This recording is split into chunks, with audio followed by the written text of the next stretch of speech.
edition of Chopped Greens. I am your host, and I'm either going to be very echoey or very quiet in this episode because of course, I am referring to the one and only Luke Wright sitting across from me today. Unfortunately. And we are in I'm not acknowledging that. And we are in a very As large you acknowledge it. Garage today because Gary, who's, right now our Chopped Green studio, the normal room upon which we would take is being used for a meeting. So... A Starbucks meeting. But we have been transitioned, expedited to the garage, and it is very, very hot for all of the hot takes we have going on right now. My hot take is that the Dodgers are going to go to the World Series. I don't think that's a hot take anymore. Sizzling! I think that's pretty cool, actually. That might be in the freezer? Yeah, I don't even know if that's really a take. I think the hottest take right now would be the Cubs going to the World Series. Yeah, that would probably... They're only down 8 at the top of the 8th. They could do it. They could. They won't, but they could. They could. All right, let's get to it. But before we do, one last order of business before we usher fully into baseball. Ben Roethlisberger is going to retire. The Chiefs... He is still going to retire. Still going to retire. That's not the point. The point is that the Chiefs lost to the Steelers. Yeah. And this was the game that Ben Roethlisberger was going to remember for eons to come and walk away in shame. I mean, he's still going to retire, and I still have no problem making that pick. I'd still make that pick 10 times out of 10. Luke Wright was Luke wrong yesterday. That's all that needed to become out of your mouth. All right. Next one.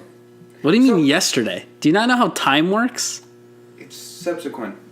In the element of... No, you don't. You can't just use bigger words and act like that subsequent. Yes, it's non-relative to the era upon where we are right now in this morsel of time. Are you high right now? I wish I was. But no. So in baseball... Right now, the Dodgers are going to meet somebody in the World Series. We've got the Yankees up 3-2 on the Houston Astros. Now, let me tell you, in our business, everybody who covers baseball has a gig in baseball, covers baseball, does baseball highlights. I don't care who you are, even if you just write your own little baseball comics. Everybody is salivating over the potential matchup of the New York Yankees and Dodgers. Because that is by far the most eyeballs that is allowable in any in all the playoff matchups that we could have had. Outside maybe Cubs, Yankees, or Red Sox, Dodgers, maybe. No, I think I would take viewership wise. I'd take Yankees over Red Sox. It's really Yankees. Yeah, it was Cubs. Dodgers is the one that may or may not split it.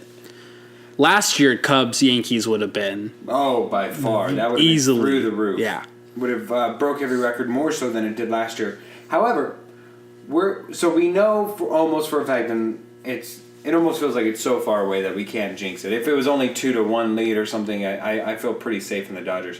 But we know that the Dodgers are going to the World Series, first time in 47 years, if I remember correctly, and no.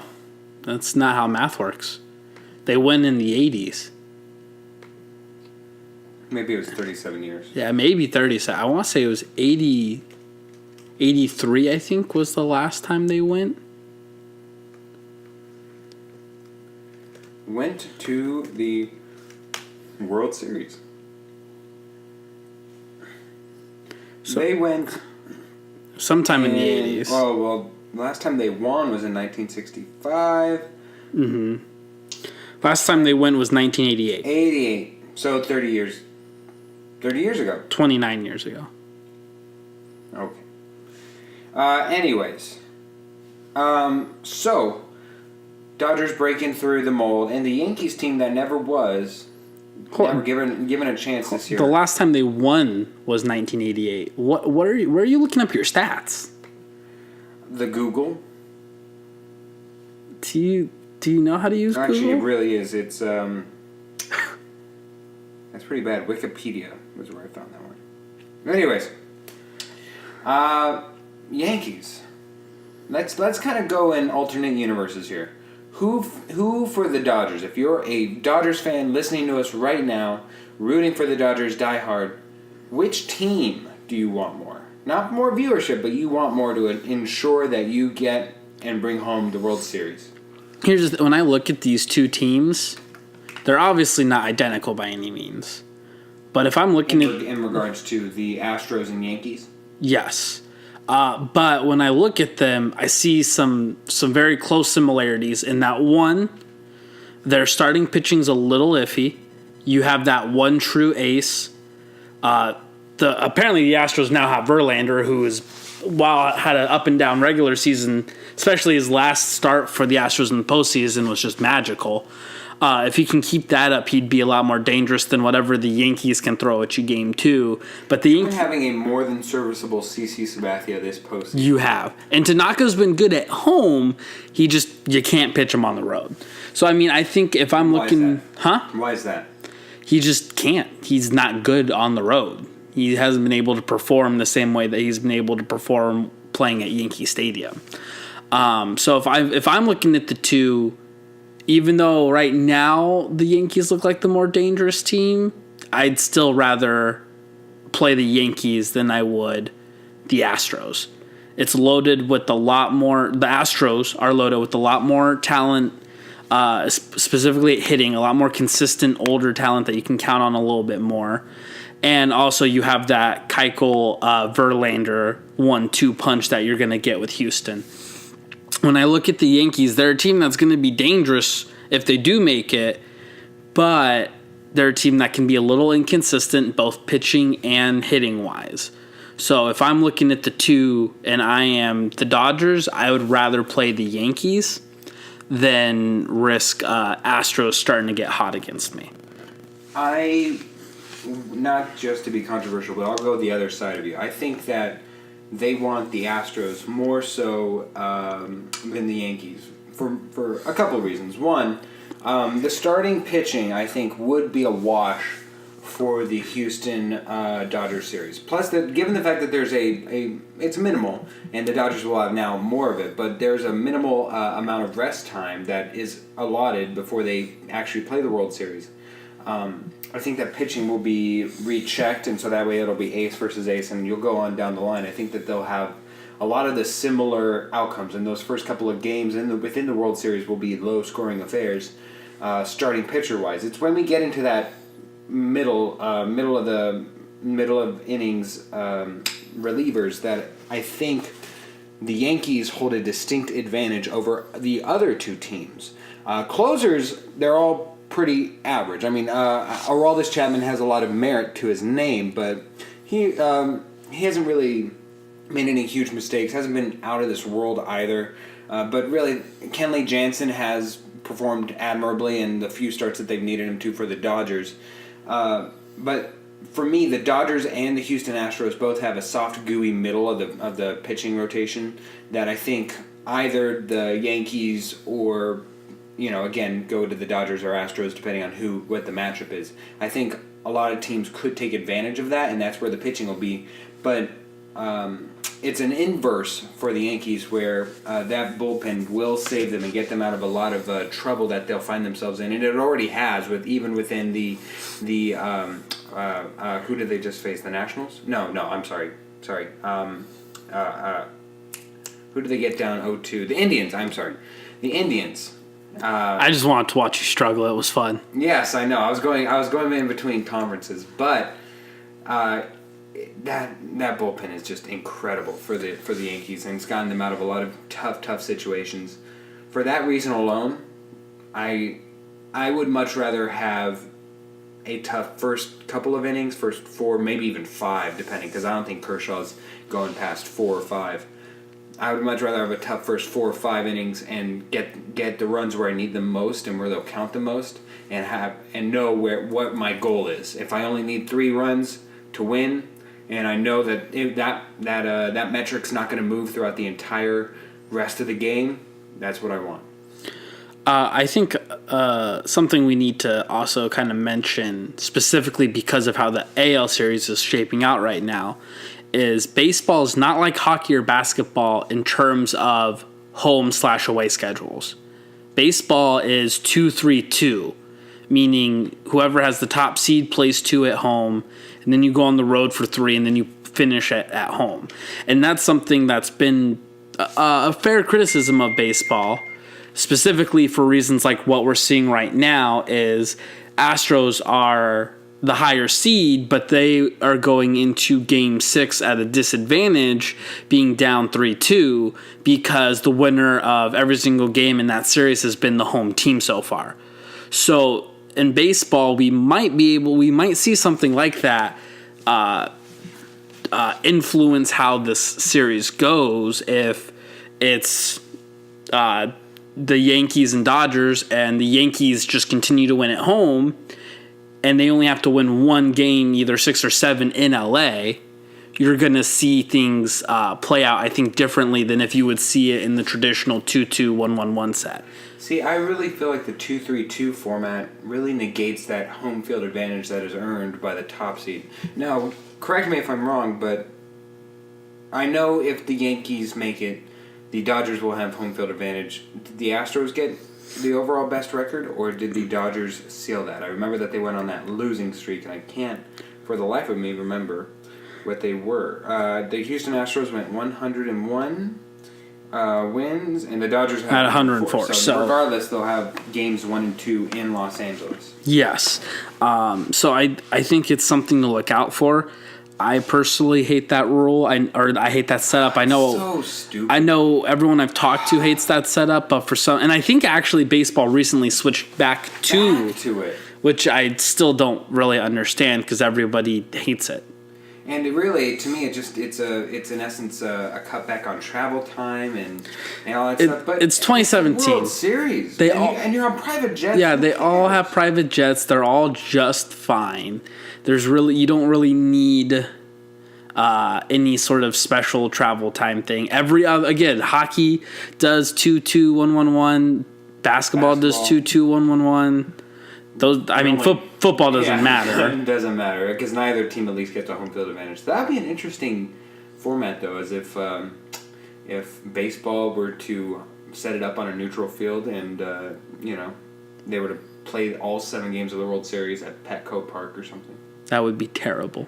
Terrible idea, but interesting to think about. Moving on forward, who winning the World Series would it mean the most for between the 3? Dodgers, Yankees, Astros. Astros. Out of the 3, Astros by far. They were the Clippers of the league of baseball for a while. They were so bad they had to switch leagues. They went from National League to American League.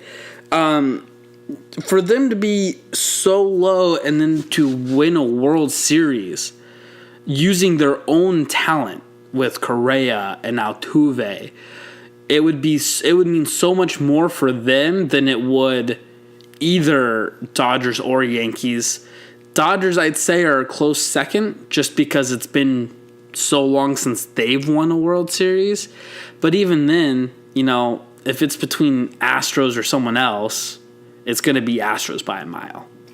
I would go with the Yankees. And the reason why is because this is by far, and I don't even think you could disagree with this, this is by far the most likable version of a Yankees team we've ever had, a successful one even. And it's because of that, and it's because this is all, that they're just a year early for what it just so happens to be that they're the lovable underdogs this time. It's good for a sport to have behemoths that people know, recognize, and brands that are on the upswing. Like you said, last year, had the Yankees done this even last year, to have the Cubs and the Yankees would be a beautiful blossoming of the sport, right? We have the 2 top brands in baseball coming together and facing off, and in the league's penultimate achievement award, right? So if we have the Yankees and the Cubs within 2 years win the World Series, it just brings so much validity and so much hype back into baseball and especially with a likable Yankees team. This is not the Steinbrenner years where it's just all outsourced, unnatural team. Now that's going to be next year or the next couple of years when they get Bryce Harper, Mike Trout, all that stuff. But for now, they're not getting Mike Trout. Did he already resign? I think he's no, but either way, the Angels will be giving him more money than anyone else on earth. The Angels will go bankrupt for Mike Trout. That's insane to see that money race between Bryce Harper and Mike Trout. Harper will get more. I just really hope that Mike Trout just goes somewhere else. I don't even care if it's the Yankees or if it's even down to Miami, just somewhere else because I want him to be successful. I'm fine with him staying with the Angels. The Angels aren't unsuccessful because they haven't tried. They're unsuccessful because they tried. They just committed to the wrong pieces. Once that terrible Pujols contract is off the record, I think they're still paying for Josh Hamilton's terrible contract. This is either the last or second to last year. So when those contracts move off the books and the only huge contract they have is Trout's, I think they will be in a better position to start going out and giving Trout a championship contender team. Make no mistake about it, they are not upset about the money that they're giving Mike Trout. No, that's they know that's legitimate. They know it's worth it. They're trying to sell Albert Pujols and trying to get that money back, which is not going to happen. Which is not going to happen. That was money wasted down the drain as soon as he signed on the dotted line. But getting back to where we were, I understand the Astros. I understand that it's now the team that was the kick of the mill. I mean, it's very much the Indians storyline, just in Houston. It's they're a joke franchise for the majority. They're are they the newest franchise? Are they like the Astros? Yeah, are they? No, I don't think so. Okay, I don't think they are by a long shot. They had Nolan Ryan. I just always remember them being awful. The newest one would have to be like Diamondbacks or maybe Marlins? Maybe.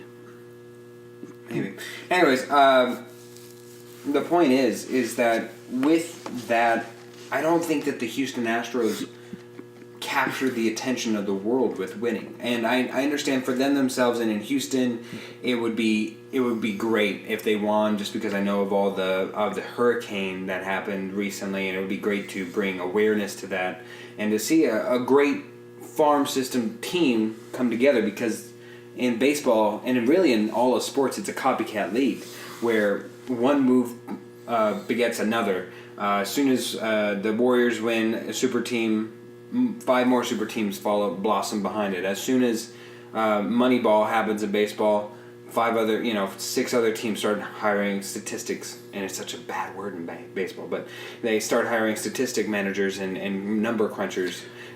So I would like it if we can get back to an all-natural farm-grown system of Houston Astros just unearthing talent. And really, the only one that they really even outsourced for is Justin Verlander. That's really the only flashy name that they even have, and even then, it wasn't natural. It wasn't that flashy, They got that towards the end of his career, who was having an season with his homegrown team, and he ended up being a diamond in the rough. One more for me of why the Yankees would be the best one. If for whatever reason Aaron Judge could cap off the best rookie season that's ever been with a World Series championship, I don't even need him to be the MVP.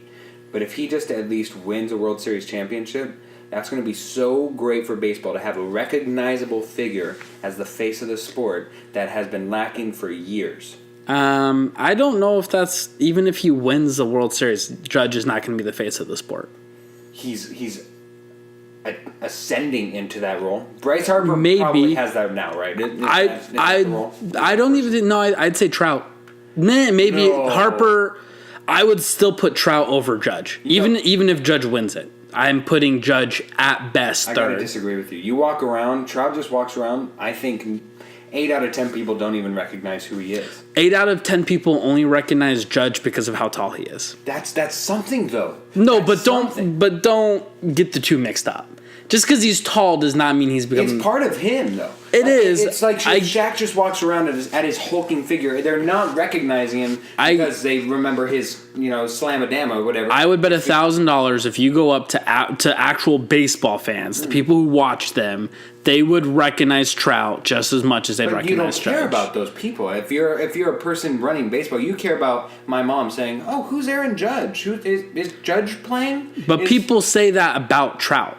My mom does not know who Mike Trout is, and people like my mom, and I don't even need to typecast my mom, but it's people like that who are one level removed from sports and who don't care about it at all and hear by hearsay of like, you know what, LeBron James, I've heard of him. I've heard of Tom Brady. I know what he looks like. Aaron Judge could be that next face of the franchise, even if his skill does not merit it. It's not always necessary. No, it's nothing about his skill. I'm just saying right now, Judge is not even. He might certainly helps. Certainly doesn't hurt. No, I'm not saying it does. I'm just saying right now, I would at best put Judge third. I think there's a lot of other talent that people try to capitalize on more than Judge, and he does have some benefits of being able to be recognized because of how tall he is and because of that face, because he plays for the Yankees. But overall, Harper's definitely has that throne right now. Your biggest proponent for who you have now would probably be Harper. Yes, and even then, I would want it to be someone along the lines of Kershaw, Trout, but I just don't even think anybody knows who Kershaw is outside of Los Angeles. A lot of people know who Kershaw is. Yes, I guarantee you right now, Gary could not pick Kershaw out of a lineup. Yeah. Nameless lineup, he could not do it. I think he could. Kershaw, I think he could. Kershaw is recognizable. Now, he might not be able to pick out Trout. Put him next to Thor, the guy from the Mets pitching, couldn't tell you which Noah Syndergaard? Yeah, couldn't do. Maybe. I also think, though, that if the Angels have one good season, Trout is also right there at 2. I think Trout isn't recognizable because of how bad the Angels have been. That's part of the problem. No, but if the Angels just need 1 or 2 good years, and he's right there. Okay. If they make it to the NLCS next year, ALCS next year. My biggest point here is with winning comes recognizability because you're playing more. You're playing when people are actually watching more you outside of your. I see what you're saying. I just think you're doing what the Yankees are doing with the All Rise section in Yankee Stadium. He's having one good year, and you want to put him next year. He had a good rookie year. There's no way this could go badly. He's the face of the MLB. That's not happening. No other sport like baseball where you can dip and rise as precipitously as you can, as your production could in baseball. Baseball. And that's what I'm saying is just because he's had. That's why Derek Jeter was loved. He wasn't even that good. It was just that he was consistently. He was consistently good. Yeah, consistently above average. He never dipped. He didn't really go higher, but he always stayed right there at that same static line, which was just good, solid good. But for all I know, in 3 years, Aaron Judge is out of the league. Probably not. I'm not betting money on it. But out of all of the sports, baseball would be the sport within 3 years. He has enough holes in his game to within 3 years, between possible injuries, with how tall he is, 6'7" is not a natural body height. A lot of problems can happen. That's why you see a lot of basketball players not able to sustain. I guarantee you, though, he will not be out of the league once. I would not. How much longer is his contract? I think 2 years. No, because as long as he can make it to that contract, he'll be signed for another 6 years. He won't be. He was not eligible for a contract for another 4 or 5 years. We'll see. He's got years of arbitration left. Okay, so going, taking it all the way back. Who is your favorite to win it as it stands now? As we stand in a 3-2 rep with the Yankees winning in the ALCS, the Dodgers. I'll make sure that it's locked, but again, we're just going to speculate openly. I'd say Dodgers. Dodgers have the top of the ninth with 11-1. Yeah, they're in 1 out. Yeah. You're saying the Dodgers? I'd say Dodgers. They're Yasiel Puig is killing it right now. That whole team has been hitting pretty well since they got into the postseason. Kershaw's actually had some pretty good outings in the postseason this year. I have to give it to them. I have to say that they have the biggest advantage. They're middle of the bullpen. I don't know if I'd call it elite, but it's definitely not terrible. And Jansen's been able to wrap up that 9th inning in the postseason pretty well. So I mean, I think when you get this far in to any sport besides basketball, because the Warriors are probably going to easily win the finals this year too. But when you get this far in, I think everyone's maybe not a coin flip, but you're not seeing worse than 60-40 odds for anyone. But I would say right now, if I had to put money on a team, I'd probably say Dodgers. It's not often, even in baseball, well, outside of basketball. Basketball is the one aberration where the best team usually does win. But even in baseball, the best team does not always win. And I believe it was 538 off of ESPN crunched the numbers and said in order to find the true best team for baseball, it had to be some arbitrary. It was some weird number of games that had to be played in order to find out who the best team would be over a season. I think it was 2,300.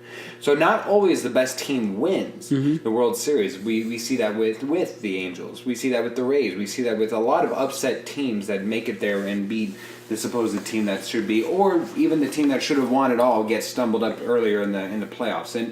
And baseball, unlike any other, managers, organizations are all rewarded just for getting into the postseason, because in the postseason of baseball, anything can happen, any matchup can get hot, and it's not totally out of the realm of possibility that a wild card team can make it all the way to the World Series, a la the Yankees. Not only was it happening so often, they changed the wild card rules to make it harder for wild card teams to win the World Series because they were winning it too often. Right. So yeah, even added another matchup for the wild card. Yeah, exactly. You burned a pitcher. So overall, yeah, I wouldn't feel confident betting on any team, but if I had to, I'd say Dodgers. Yeah, the Dodgers certainly have the starting pitching. I'm worried about that middle area of relief for them. Man, it's really hard because in baseball, there's not a lot of momentum. There's like gained momentum, but it's not. I feel like in football, momentum is tangible. You can go from week to week gaining a full head of steam, and then crash into a wall, go cold. I think that there's a true tangible group thought in football, even soccer, even in basketball. Sometimes you can go on Linsanity runs of just winning streaks that are beyond your team's abilities. But in baseball, I don't know that the Yankees, as much as I think that they are one of the few exceptions that has been in baseball of just going on a momentum run that they're playing better than what their talent would suggest. I don't know if they can do it, but I want to ride the train. This is the first time and only time probably in all of my life that I will root for the Yankees, but I'm going to say that they have the bullpen pitching necessary. They're hitting for average as well as for runs, earning runs. I'm going to go with the Yankees. Okay.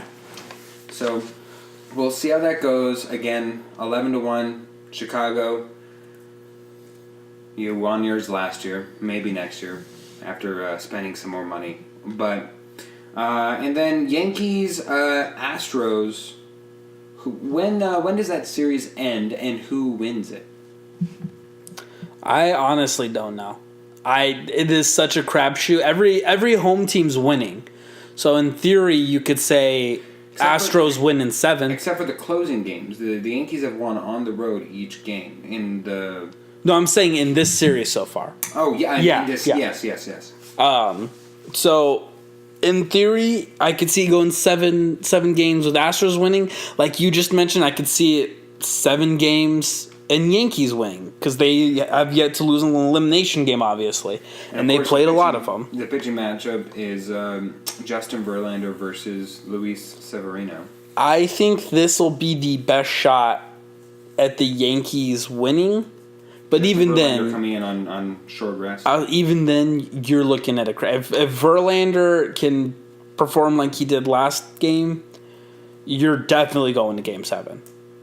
But either way, it's a coin flip to me. I think the Astros should win, but at the same time, I also think Game 5 should have been in Houston. So yeah, that 2-3-2 just really brutal. messes things up. All right. So then you think the Dodgers are going to win, and then you don't know who's going to be their opponent? No, I think Dodgers win the World Series this year, though. Regardless, Yeah. Astros, regardless Yankees. Probably.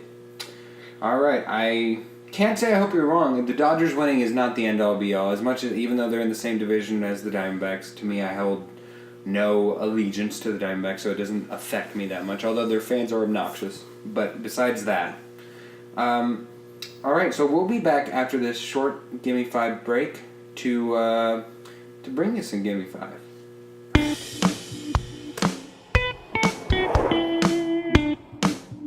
Hallelujah! Don't ever do that again. I'm kind of scared you would like on the inside, didn't it? Don't ever do that again. Have you not heard? I forget who it was, but he was a presidential candidate, and he's like, and next we're gonna go to Las Vegas, and then we're gonna go to Kentucky, and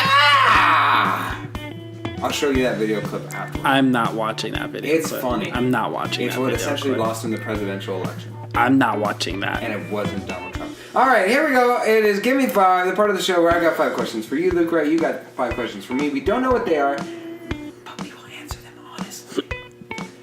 Would you care to go first or second this week, Luke? I'm going to go second. All right. Luke, the massive success of Pokemon Go is said to have fueled the decision to move forward with the film Detective Pikachu. While a Detective Pikachu video game dubbed Detective Pikachu Birth of a New Team was released in Japan last year, the game has yet to make its way to the West. However, Hugh Jackman, Ryan Reynolds, Mark Wahlberg, and Dwayne "The Rock" Johnson are all allegedly among the studio's top choices to voice the titular character. However, none of the actors have taken any meetings yet about the role. Luke, who would be your personal favorite of the 4 to voice Pikachu? And using this same list of men, I want to ask you about a couple other iconic characters and which man would best be suited to take on their voice role. Okay, you got the Rock, Ryan Reynolds, and who? Ryan Reynolds, Hugh Jackman, Mark Wahlberg, and Dwayne "The Rock" Johnson. And we're starting off with Pikachu. Starting off with Pikachu. None of the above. Interesting. That You gotta choose one. Do I? Yes, you must. Do I though? Yes, you must. In order to make an emoji movie, Patrick Stewart has to take your shitty money. Hugh Reynolds. Hugh Reynolds? Yeah. Hugh Reynolds? Yeah. Okay. Next one. Snoopy from the Peanuts game. Which of the 4... Okay, does Snoopy even talk? No, I'm saying this is their first coming out voice acting role. And now one of them has to... It's like Garfield. Like, the first time we heard him, Bill Cosby was perfect. But one of these 4 has to take over their role. After it has to now come up with a voice for this character that we all know and love. Dwayne Jackson. I hate you. Yeah, you want to do stupid questions? I'll give you stupid answers. Wile E. Coyote. From the Roadrunner series. Yeah, I figured. Ryan Reynolds, Hugh Jackman, The Rock, Wahlberg, Mark Wahlberg. Okay. The Funky Bunch. Fantastic. The Pink Panther. Let's go Ryan Wahlberg. Okay, and a grown-up Bobby Hill. See, that one actually makes sense. I would love to hear The Rock's voice for a grown-up Bobby Hill. I was thinking Mark Wahlberg. That was my second Yeah, choice. he's definitely a runner-up. I don't think Ryan Reynolds and Hugh Jackman's got an accent, so I. Ooh, actually, no, I'm gonna go Ryan Reynolds. I think he'd be funny as hell. He's just funny. He is true. totally Deadpool. All right, go ahead. Okay, so were you aware that the United States men's national team did not qualify for the World Cup I've this? heard a couple outraged speculations on it. Yes. Well, I'm gonna be honest with you, Philip. I had completely forgotten. They were even in contention. No, like I knew they were. I assumed they were. And then I remembered hearing that they failed to qualify, and I just completely forgot. And then I heard about it again today for some unknown reason. And their team resigned, or Their coach. resigned, yes. So my question to you is, Well, their team resigned too. do you care whatsoever, or even remembered until I mentioned it, that the United States national men's team didn't qualify for the World Cup? Sorry. Real quick, I will say Darren Rovell tweeted it out that the Fox Sports, I think it was, paid like $2 billion to have the rights to broadcast the games, and now their biggest market is out of the game. Yeah.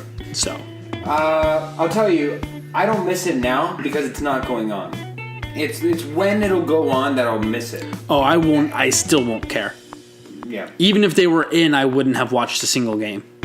That's fair. I think it's, again, that potential of baseball where you won't watch the World Series unless it, for some whatever reason, happens to be the Yankees and Dodgers. Or in the Super Bowl, if it so happens to be the Steelers and Cardinals for our hometown, or you know, some who's in the NFC, the Packers, maybe. Just two brands, just two big brands. Cowboys.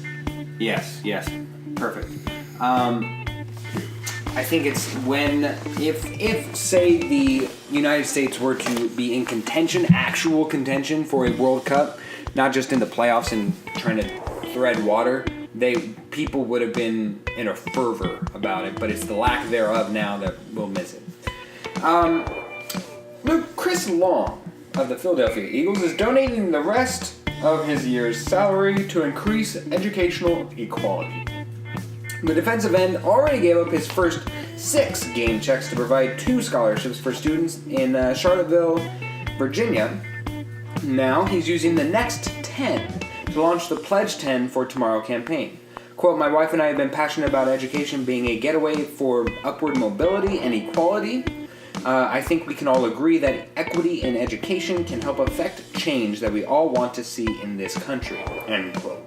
Long signed a 2-year, $4.5 million contract with the Eagles, including a $500,000 signing bonus and $1.5 million guaranteed. His base salary in 2017 is $1 million. Now, Luke, there's a lot of charities that a person can hold near and dear to them. Which charity, foundation, or cause tops your list? There's 2. Originally there was one, and then I heard this story yesterday or 2 days ago, when it first came out. And one of which is that Pledge for 10 thing that he said. Pledge for 10, is that just the name of it, or is it like Pledge? Yeah, no, it's Pledge for 10. Pledge 10 for tomorrow. Pledge 10 for tomorrow. It's a campaign. The fact that, you know, everyone always likes to give NFL player, any athlete, they love to give them crap for donating a game check. Like, oh, you're making millions of dollars. This dude didn't just donate a game check. No. This dude donated literally half of his contract. His entire contract with the Eagles, he donated half of it. So, well, he's already donated the whole year, actually. Exactly. It's a 2-year deal, and he's donated half of. And the second one is the base salary is $1 million. So I mean, he could be cut, or even if he plays on that, it's not. He's giving up more than just a few $100,000 that he may or may not need. And beyond that, just one more is he's not a Dak Prescott where his contract is so small compared to what he's going to make over the rest of his career. Yeah, and he's making more in advertisements and such. His main Chris I Long, imagine his main money maker. Oh, absolutely. He doesn't have as nearly as many sponsorships, and he's more going down than up. He's not getting another huge contract. Correct. So I respect the hell out of him for being willing to do this, and I would more than gladly support that kind of charity. And then another one that's just always been close to me. It's not a specific charity, but any sort of suicide prevention, suicide hotline, any of those kind of groups have always been close to me. I've always had to deal with those issues myself, so I've always supported. Yeah, I've always been partial. I've always supported those kind of charities. So those would be charities. Yeah. Top. Not to say that there's any bad ones, and I had to find a way to word that correctly. Yeah. No, I see what you're saying, fam. And everybody has different ones. Everybody just, something just speaks to them. Yeah. All right, your turn. So, earlier today, you know this, but the audience doesn't know it. We were all texting, and by all, I mean me, Philip, and Gary, the studio Chop owner, Green's production staff. Yeah, well, I was going to say corporation. But Okay, that's fair. We were all texting about, where and when and how we're going to meet up tonight to film the episode or record the episode. And I had just woken up from a nap. And I had sent Philip a very confusing text message that I myself don't even understand. It was just a typo of 1600, and I don't even know I was sending 1600. But beyond that, you even corrected yourself and sent a follow-up text that, again, you don't understand why you sent Still don't know why I sent it. But I sent it. And the reason why I was so tired and out of it was because I had to wake up at 5 this morning to go cover ASU women's hockey practice. Oh, you poor soul. It was 45 minutes away from where I live. Okay. So it was not fun. Okay. And then coming back, there was an accident on the 202, and just this whole day involving highways has been bad. But anyways, I had to wake up at 5 a.m. First time I've woken up that early in a long time.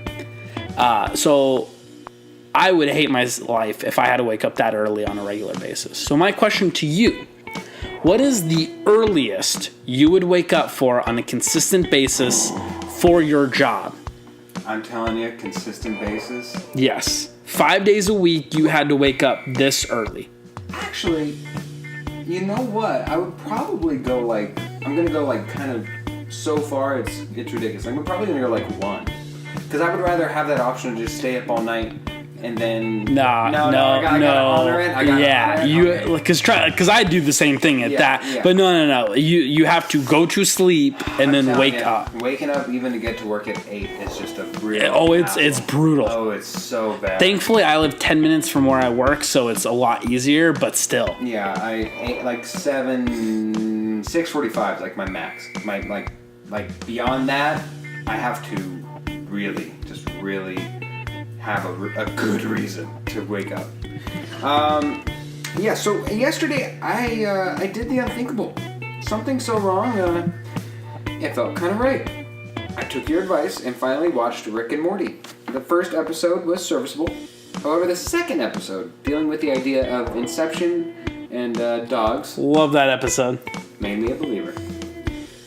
What is the best piece of advice you have ever received, Luke? I've ever received. Oh. Yes, received. Because obviously giving it out was Rick and Morty. Just making another... I think every piece of advice I give out is the best piece of advice. TBH. That kind of delineates and waters down. No, it's just all amazing. It's all perfect advice. I suppose it could be parts of a pizza, I suppose, where it's all the same, but it's just... It's just all great. Yeah.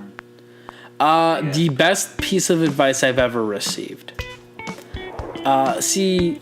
There's just so many little tidbits and things that I feel like could qualify. I don't really know if anyone's... Is there a saying or something that you live your life... No. To keep with the theme of the last one. When I have been to therapy for depression in my life. And while I was doing therapy, I was talking to my therapist, obviously, because that's what you do in therapy. Hopefully. Yeah, that's the general idea of what you should be doing. And we were just discussing kind of random things, and he told me one specific thing, and it was always to remember that no matter what happens in life, you should always try to put your own happiness first. And he did it, and obviously there are a lot of contextual things to make that different, but it was something that's kind of always stuck with me. Because at the time, when you're young or depending upon just your personality, you always try to put other people ahead of you. Mm-hmm. And I kind of became a little bit more of a me guy after that day. Started telling some friends and other family members, yeah, I'm not doing that. Just a little more T.O. Yeah. Love me some me. Yeah, exactly. And you know what? For anyone listening, sometimes that's what you need to do. Sometimes. Be a me guy sometimes. Or girl. Or girl. Or a me girl. Whatever. Be a me guy. Or me girl. Your turn, sir. Okay, so my coworkers have heard about this, and my parents have heard about this. So I'm going to tell you about this. I'm ready, geared up. I had a Spanish group project. Yes, actually, I recall you having to excuse yourself for some Espanol. Yeah. and it went as bad as you could possibly imagine. Basic, and I won't give you the full breakdown because that is a very long story. Right. But one of the highlights of this was there's 23 students in the class. The professor wanted us to break up into groups of 3. I'll give you in the audience a few seconds to realize that math don't work. And he was just adamant. I explained it to him over email. We tried to explain it to him in class. We looked at him and we were like, that doesn't make sense. And he's like, it's possible. And we just kind of stared at him. And we're like, no, here's the thing, it's not. And it made me hate college to a whole new level. Whole new level. The fact that we had to explain basic math to a professor. And so it made me think, one of the things I hate most about college is group projects. Oh, God. You have graduated college. Oh, God. What did you hate most about college? Group projects is right there. But if I'll just go to the other basic poor kid college. I hate the fact that you're paying the... I need to censor myself here. Just the price overall of college is so utterly ridiculous. The fact that I'm being forced to take classes that have no meaning to me. Yep. The fact that I'm having to pay for books that I won't use the entire time, and that I may only open once, that the only reason why I'm even paying for them is because the professors get subsidies from them. It just infuriates me. And the fact that, did I mention that you have to learn stuff that will have no pertinence to you for the rest of your life? Why do you think I'm taking Spanish? Yeah, to me, I've always been of the mindset, you won't learn if you don't want to learn. Mm-hmm. So therefore, forcing homework, forcing activities, forcing something upon people, yes, it's the one, it's like, if I had to choose between learning a new language, which is not a priority in my life right now, I will choose Spanish. That doesn't mean I'm happy about learning Spanish. I mean, it's better than having to learn German because I have no interest whatsoever. But Spanish, I can be like, well, I guess I can get some conventional wisdom out of this. Some linguistics should have come up because I am in Arizona. But I'm not dying to learn Spanish. I would be much happier to go learn guitar. I mean, something to where it's just something I want to do. I would have more of an open mind, open persona to learning how to play guitar, just whatever it is in life. And therefore, if you're learning how to become an actor, learning how to become whatever it is, you should not have to do anything other than basic math. Basic math, I do agree you need to. Once you start getting into letters, into shapes, forget it. Who needs that? Basic math, I do concur you need, and just some of the base levels. But beyond that, why do I even need Spanish 2? Spanish 1 should be enough, if that. Look, we skipped football today. However, I can't skip past another opportunity for you to be as wrong as you were with the Steelers, so I'm going to give you 5 games for this weekend, and I want you to guess the line. If you get it within a point, the line that is, you win. I'm going to give you 5 games, and if you guess at least 3 of the 5 correctly, you win. If not, I win. Would you care to wager anything other than your pride? Totally up to you. I'm not public pressuring you whatsoever. I'm going to say no. Okay, fantastic. So take this honestly, though. Take this super duper serious. First game, you got to guess the line within a point. Panthers at Bears. You said at Bears? At Bears in Chicago, Soldier Field. 3.5. Who? You gotta. Panthers minus 3.5. Right on the money. Point for you Ballin'. there. Wow. Quit your day job right there. I should. All right. Oh, this is dirty. This is so dirty. Is this Green Bay? Titans at Browns in Cleveland. First Energy Stadium. Let's go Titans minus. Do we know Mario's playing, right? He played last week. He played last week. I don't know that he's I'll do Titans minus. There are some games, though, that are more questionable quarterbacks that do not have a line currently, such as the Buccaneers and Bills with James Winston. So they're assuming he's not.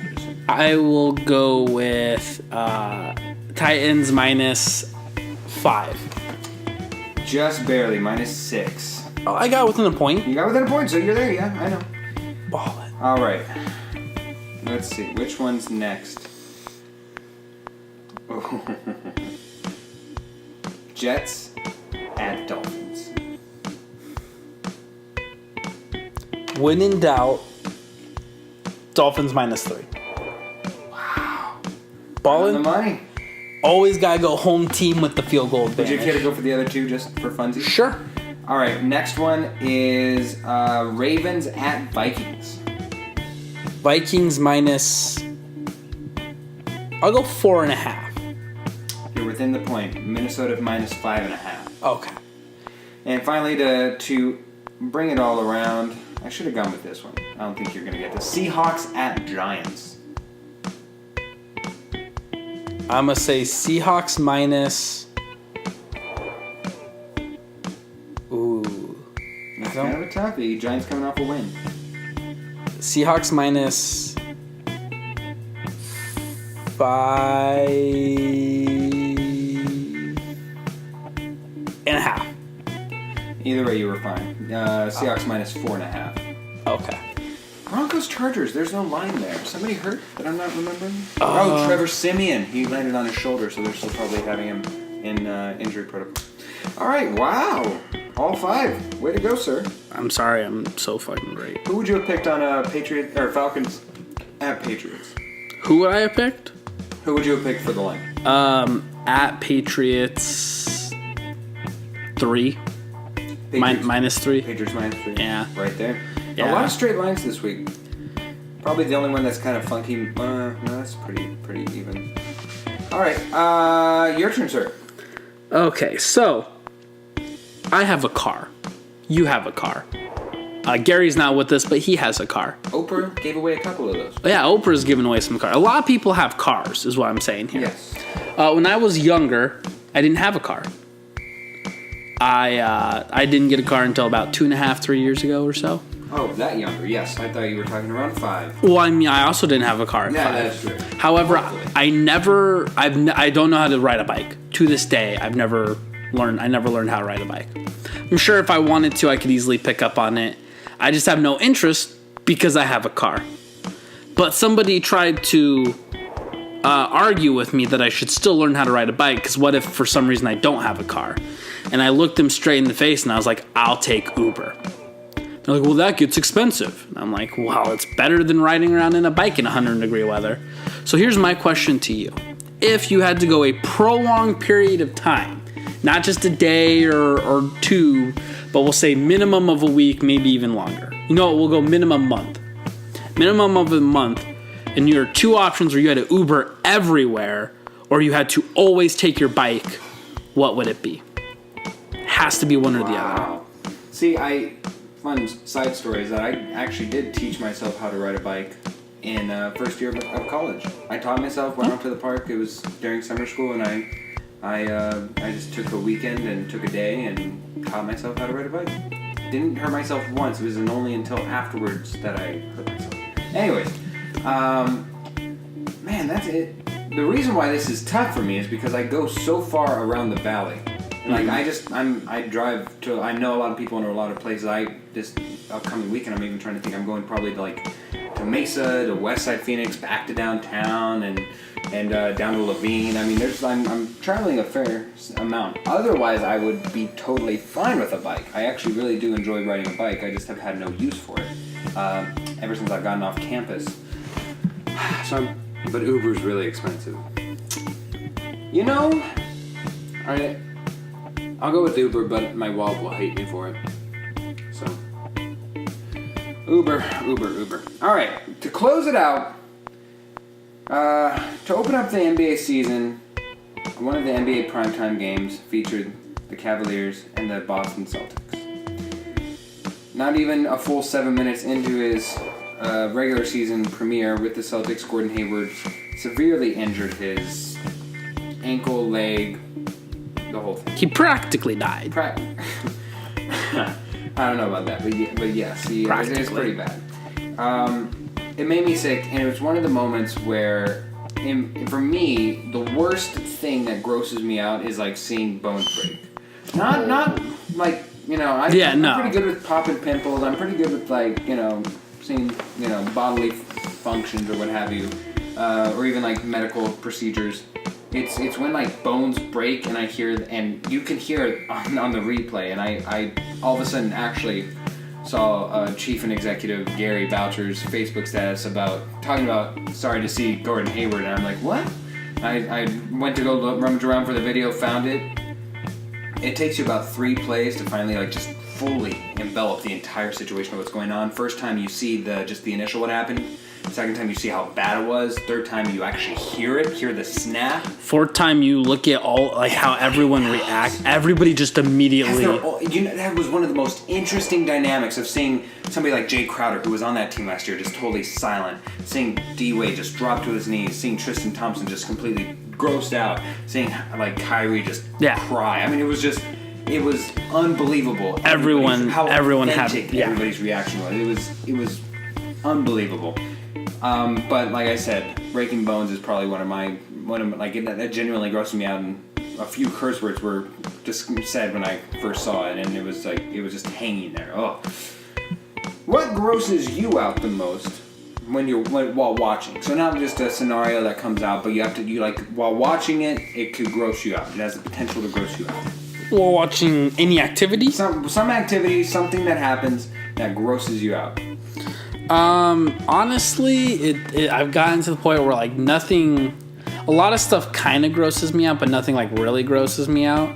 If I had to pick something, I'd probably say vomit. I was thinking in my head. And it has to be like live. Like I don't mind like animated vomit, but like seeing somebody physically vomit is. Well, yeah, if you like Rick and Morty, animated vomit probably doesn't. Yeah, it doesn't do much for. But in general, I would say like actual live action vomit is probably the closest thing to like making me vomit while watching. Fair enough. All right, your last one there. My last one. For real, because the last couple times I've been off on that. Yeah, you're very bad. Bad. Okay, so bad. I personally love a show that is no longer on the air anymore. Looking at you, Fox. It was called Firefly. It was pretty much, I'd say it's probably the start of Nathan Fillion's career. Yeah. A lot of pretty popular people actually were on the show. Adam Baldwin was on it. There are a few, like Alan Tudyk was on it. So there were a few people that were on the show that ended up having some pretty good careers. If you ever see Supernatural, oh my God, Crowley was actually had a couple guest appearances on Firefly. However, Fox completely mishandled it. They constantly were changing what time and what days. They were showing episodes out of order, so people got confused watching it. And in the end, they basically sabotaged it and ended it after only a season. A few years later, they did a movie about it. Joss Whedon was the brainchild behind it, who also does Avengers, if that's what you are trying to remember him for. Yes. However, the movie could only wrap it up so well. And every time Nathan Fillion has to go do a Comic-Con or something, he always gets questions about it, specifically reunions and doing maybe a revival or something.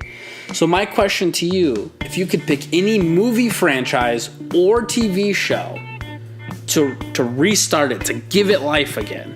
Now, does it have to be with the original cast, or is it like a totally new version of it? I'll let you choose. Okay. Because I didn't even think about it, but yeah, I'll let you. That kind of matters because like Star Trek would always reboot, but it'd be different crews, and so I'll let you decide if you want the same crew or not. Right. I would probably go. I'm trying to think of what I growing up, what I really liked. What originally crossed my mind was Smallville. But that got stated so quickly, and we have so many superhero venues now of which we can watch that sort of thing that if it tickles your fancy, you don't really feel that out of it. So out of the choices that I have, I'm probably going to choose... Oh! Blade! I think if that could be reborn and done correctly, that would be done right. I don't need Wesley Snipes in it. Wesley Snipes? I want a reimagining of it. I want Idris Elba. I want some dark and grittiness. I want some realism. Give me Blade.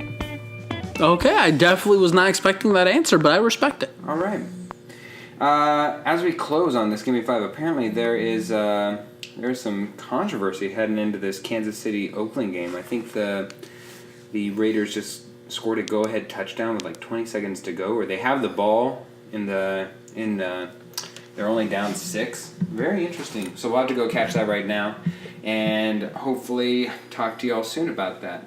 So for Luke Wright, I'm Philip Bammer. Thank you so much for listening to Chopped Greens. And as always, listen to us and follow us on YouTube for all of our new and archived episodes. And especially if you want to go and laugh at our old MLB predictions, which we listened to a couple. Some of them were bad. Very bad, very bad. I think, yeah. I think we both picked the Mets. Yeah, the Mets was just horrendous. We both had a bad pick. We both had a horrendously bad pick. Yes. One of which. But you had the D-backs in there. I didn't have the D-backs in there. So Yeah, because I knew my stuff. He knew his stuff. Regarding D-backs, not regarding Mets. Thank you, everybody. And as always,